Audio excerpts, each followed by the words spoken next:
આના જ અનુસંધાનમાં એક દિવ્યાંગભાઈએ પ્રશ્ન પૂછ્યો છે કે આપણે બધાને જે મારા કાયા શરીરને મનને પણ આપણે મારું કહી, તો આ નિશ્ચય થતો નથી કે આપણે આ નથી અને જુદા છીએ, તો એ કેવી રીતે નિશ્ચય થાય? નિશ્ચય તો પ્રેમથી જ થશે, અંદરના પ્રેમથી થાય. એટલે ઓમાં હાવ સિમ્પલ વસ્તુ છે ને આમ પાછી અસાધારણ છે. સિમ્પલ એટલે આપણે એમ સમજો કે ખબર પડે છે કે નહીં આખા દિવસ દરમિયાન સવારથી સાંજ લગીને કોઈને કોઈ પ્રકારની ખબર પડે છે? દુઃખ થયું, સુખ થયું, સારું લાગ્યું, ખરાબ લાગ્યું, જમવાનું ભાવ્યું, જમવાનું ન ભાવ્યું, ખબર પડે છે કે નથી પડતી? ખબર. આ ખબર શું છે? બસ આ પ્રશ્ન કરવાનો.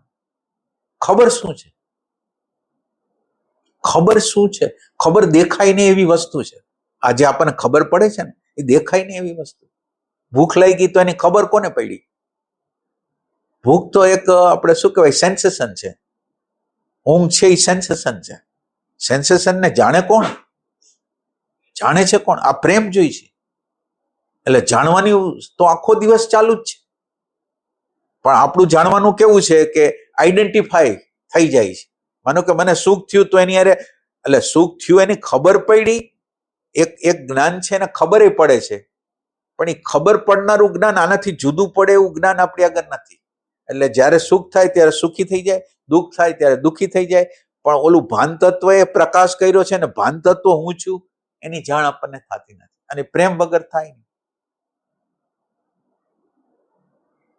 બહુ પ્રેમ માગે જુદા થવા માટે.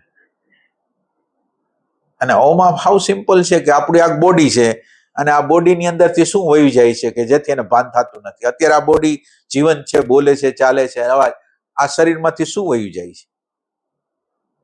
જે વયું જાય છે ઈ જે આ બોડી, માનો કે અત્યારે આ બોડી છે અહીંયા છે અને અહીંથી ક્યાંક વયું ગયું બીજી કોઈ જગ્યાએ, એને કંઈક બીજો વિચાર આવ્યો, તો અત્યારે આ બોડી અહીંયા હોવા છતાંય કોક એવી હસ્તી છે કે બીજી જગ્યાએ વહી ગઈ. એ કોણ છે?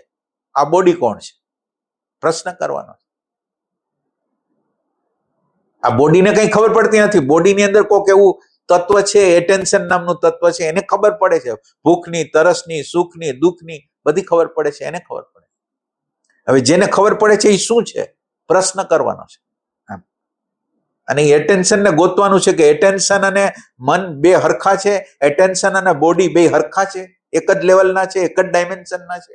આ પ્રશ્ન કરવાનો છે.